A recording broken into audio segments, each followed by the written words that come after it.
Bienvenue dans cette nouvelle revue de moi-même Jetfire. Cette fois-ci, ça va être Optimal Optimus. Figurine sortie en 98, coût de 40$ à l'époque canadien. C'est une figurine que j'ai pas achetée à ce moment-là, mais que pour faire l'histoire, il y a quelqu'un qui l'a vendu en 2008 qui voulait me le vendre, puis on était deux acheteurs qui le voulaient, puis bref, ce qui s'est passé, c'est que l'autre acheteur l'a acheté parce que bref, je me suis fait fourrer.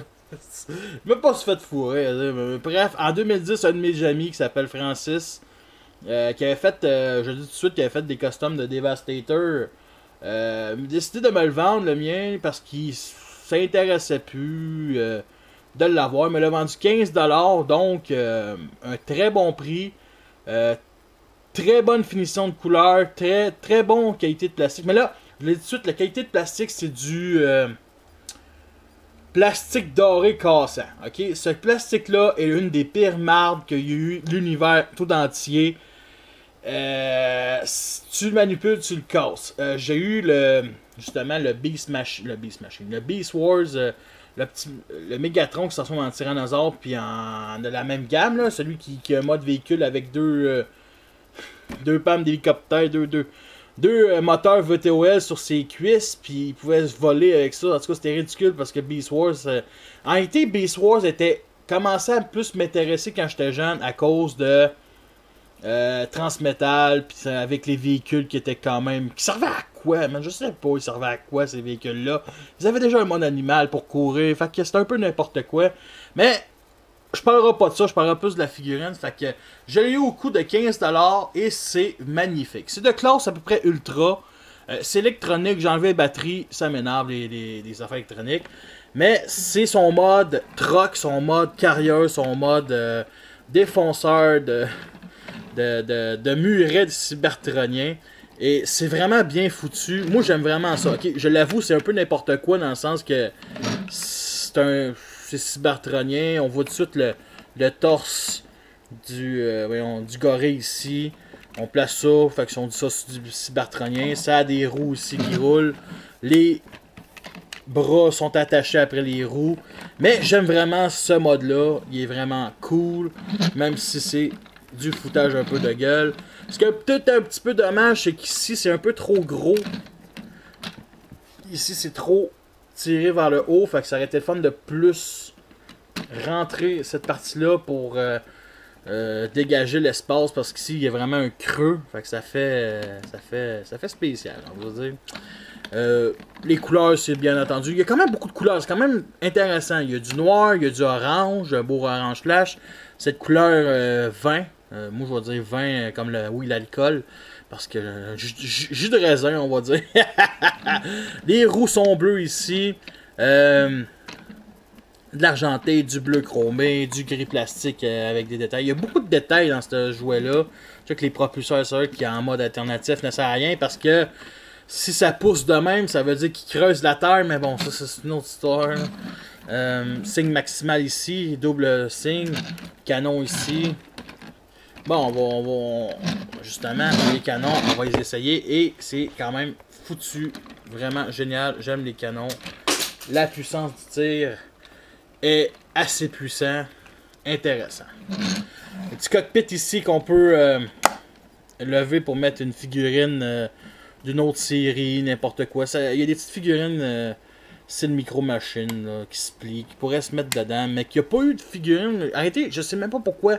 Il y a un cockpit pour un humanoïde quand ça existe. Ben oui, les humains existent dans Beast Wars, mais ça existe pas, me semble, des plus petits robots. J'ai pas écouté Beast Wars au complet, mais je dirais que ce design-là a pas été fait pour Beast Wars. Je dirais que c'est un design d'une autre gamme de jouets qui se transforme, mais je dirais que c'est spécial Beast Wars. Mais c'est pas vrai, c'était fait pour Beast Wars, tout simplement. Fait qu'il roule assez bien. Fait que c'est à peu près ça, ce mode-là. Je le trouve vraiment bien foutu. Je me répète. Fait qu'on va le transformer en mode jet, qui est pas super compliqué.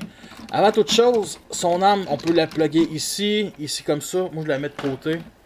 Puis on va le petit comparer avec un Optimus Prime avec sa grosse cracheuse Age of Extinction qui est juste génial. Ça, c'est juste un Voyager. Ça, c'est du Je pense que c'est quasiment du... On dit que c'est du ultra, mais c'est... Je pense que c'est du leader. C'est carrément du gros leader. En tout cas. Fait qu'on va le transformer en mode jet. Comme ça, on écarte ces parties-là. Comme ceci. On lève le cockpit. Les roues. On les met ici. On vient ouvrir cette partie-là. Mettre ça comme ça. Remettre ces parties-là. Ceci. Remettre le cockpit comme ça. Lever la tête. Bon, comme ça. Les ailes. On les tourne ici comme ça. Cette partie-là, on fait ça comme ceci. Bon, on ne fait pas exception.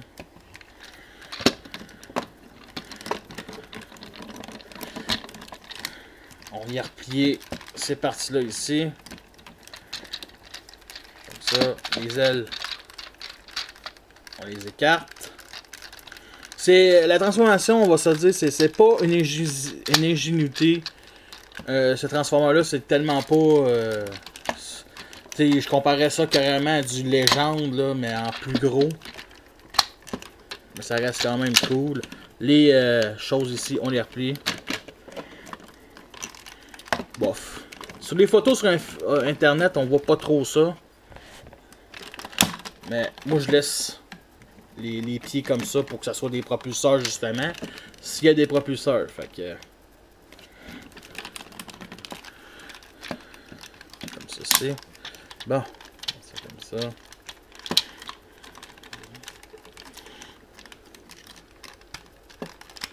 Bon, là, j'ai un petit problème.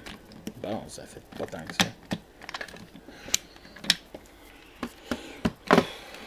Et nous avons notre mode jet qui est tout simplement, ben, je dirais pas génial, c'est basique là, c'est, excusez-moi, j'ai oublié une étape.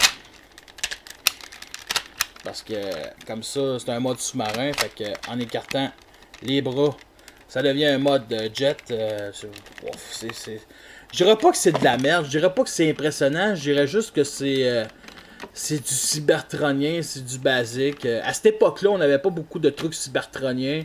Fait que c'était quand même cool, mais tu sais, cybertronien, c'est un... Comment je pourrais dire ça? C'est un mode sur Terre, cybertronien, qui est avec le... Ah, en tout cas, man, sérieux, je me répète, là, mais... Ah! Mais vraiment, ah! Fait que voici le mode jet. C'est un peu broche à foin, mais on se tardera pas plus là-dessus. Le mode... que je trouve pas super... Arrêtez, c'est un mode... Ce jouet-là, le mode le plus cool, c'est carrément le mode truck et le mode robot. Parce que le mode jet, c'est un peu n'importe quoi. Puis le mode bite, c'est encore plus n'importe quoi. Parce que c'est juste... On met ça comme ça. Ramener ça comme ceci. Comme ceci. Les ailes, on peut faire ce qu'on veut. Comme ceci. Là, cette partie-là, on va twister ça. Comme ces parties-là, on va tourner les canons comme ça. Et on va tourner aussi le cockpit, parce qu'il est accroché, comme ceci. Pour que le cockpit, on vienne, bon, comme ceci, venir le petit picot ici, plugger ça ici comme ça, et on met ça comme ceci. Et nous avons le mode singe. Ok. Et le mode singe est pas trop compliqué, on va se dire. Là, ce qu'on peut faire,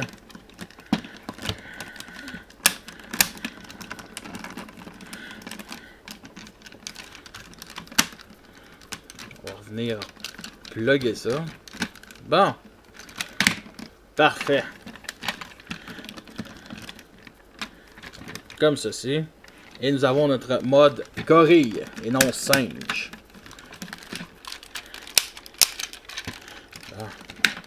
Et bien entendu, il bouge comme ça.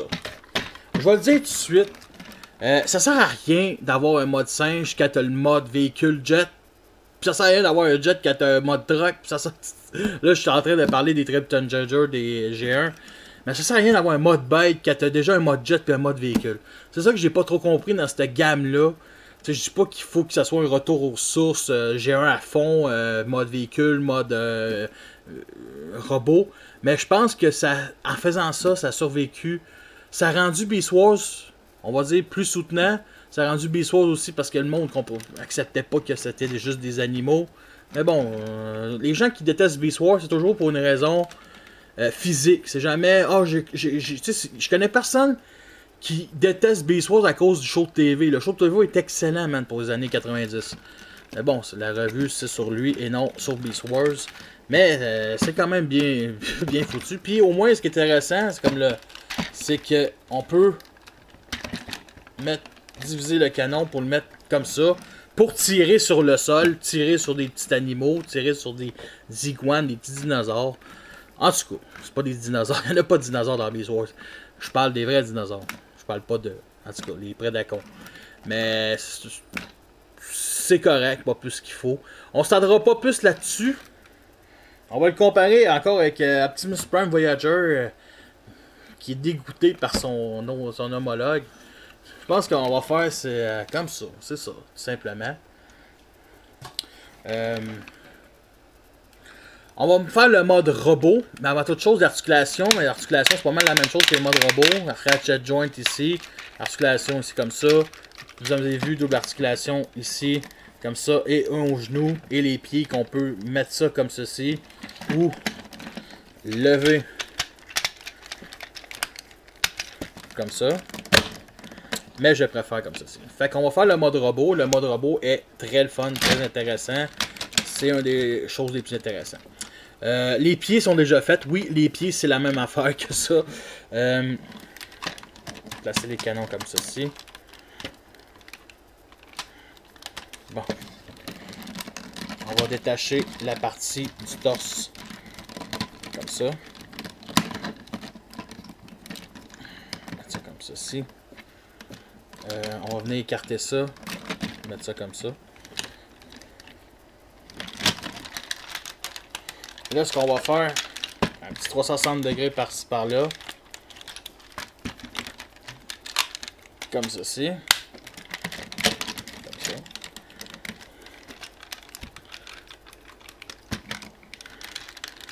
Et là, on va venir tourner cette partie-là. La transformation est un petit peu compliquée. Parce qu'il y a bien 3 trous ici. Non, 2 trous ici et une à l'extrémité. Et on va placer les épaules plus hautes. Comme ceci. Je m'en excuse.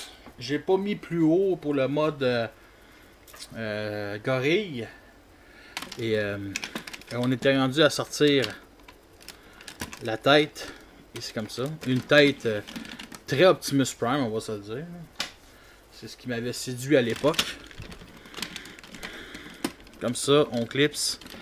Là, le backpack est un petit peu... Bon. On peut écarter les jambes, tout ça. On peut mettre les ailes comme ceci. Et ce qui reste à faire comme grosse étape, c'est une étape qui est un petit peu, on va se le dire, gossant. Fait qu'on peut essayer ici sur la partie et ça va venir injecter le genre de d'avant-bras, bouclier avant-bras, un genre d'armure de chevalier. L'autre bord ne fait pas exception. Comme ça. Et c'est des parties qui peuvent... si vous l'achetez en vente de garage, il y a des chances que ces parties-là, vous ne les avez pas. Parce que c'est des parties, on va se dire, sont quand même très grosses, mais sont pas importantes vraiment du jouet. Et on va venir éclipser tout en gardant. Et c'est peut-être ça le gros point négatif de ce jouet-là, c'est que ici ça s'écarte, mais c'est un spring. Fait que ça au moins ça aurait eu une petite coche pour que ça reste à l'intérieur. Ça aurait été mieux. Mais là-dessus, non. Vraiment pas. Fait que là, il faut en gros fitter. Mettre comme ceci. Et il faut que cette partie-là ici, la partie du milieu, soit un peu entre les deux qui se clipsent.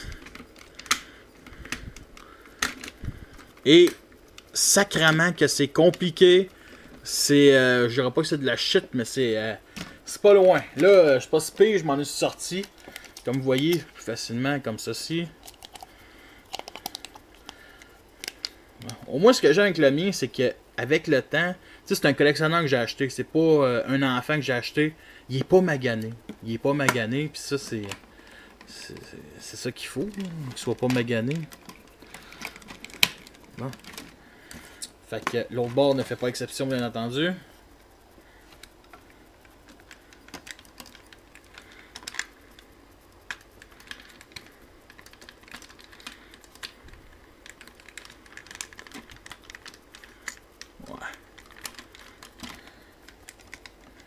Bon, parfait.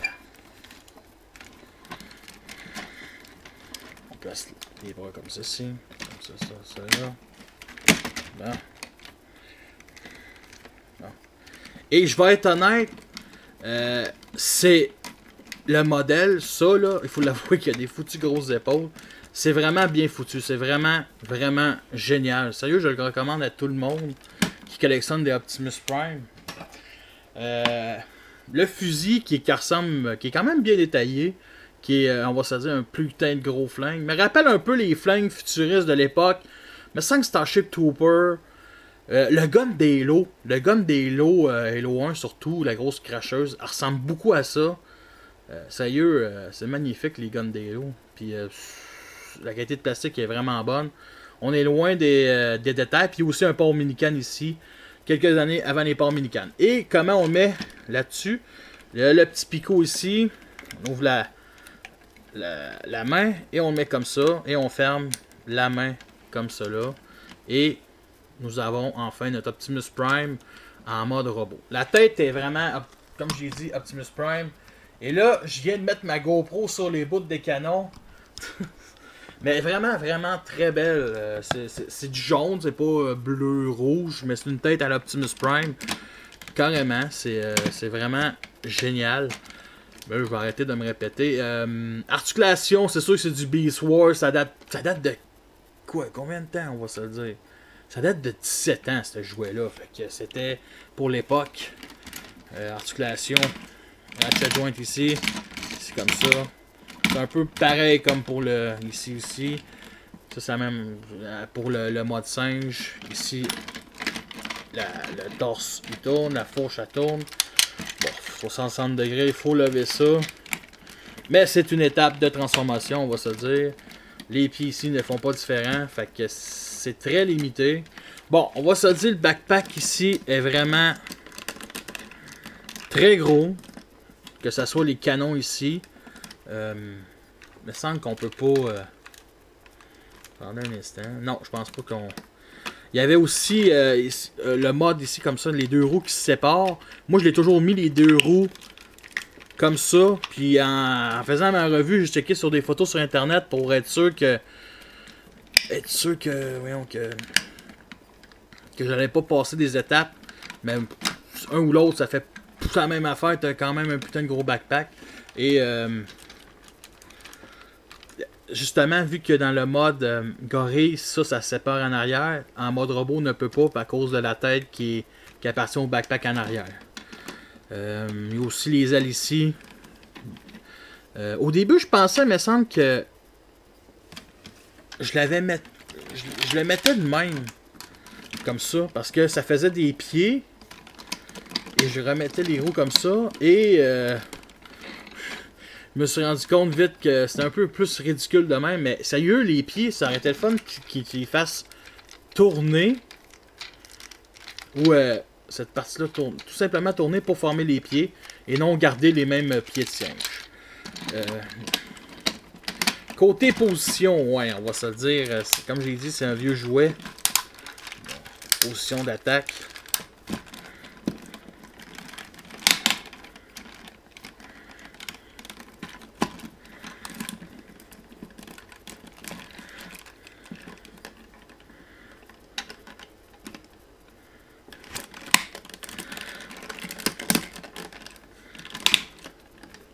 Ouais, c'est limité. Même s'il y a des putains de gros talons. C'est un jouet que j'aimerais vraiment revoir. Dans la gamme Génération, gamme Masterpiece même. refaire ce jouet-là avec les articulations d'aujourd'hui. Ça risque d'être une belle petite merveille. Et pour l'instant, il y a une version Titanium qui a sorti il y a une couple d'années qui montrait juste le mode robot, bien entendu, et le mode jet et mode voiture, mode truck justement. Là, je sais pas pourquoi il se penche.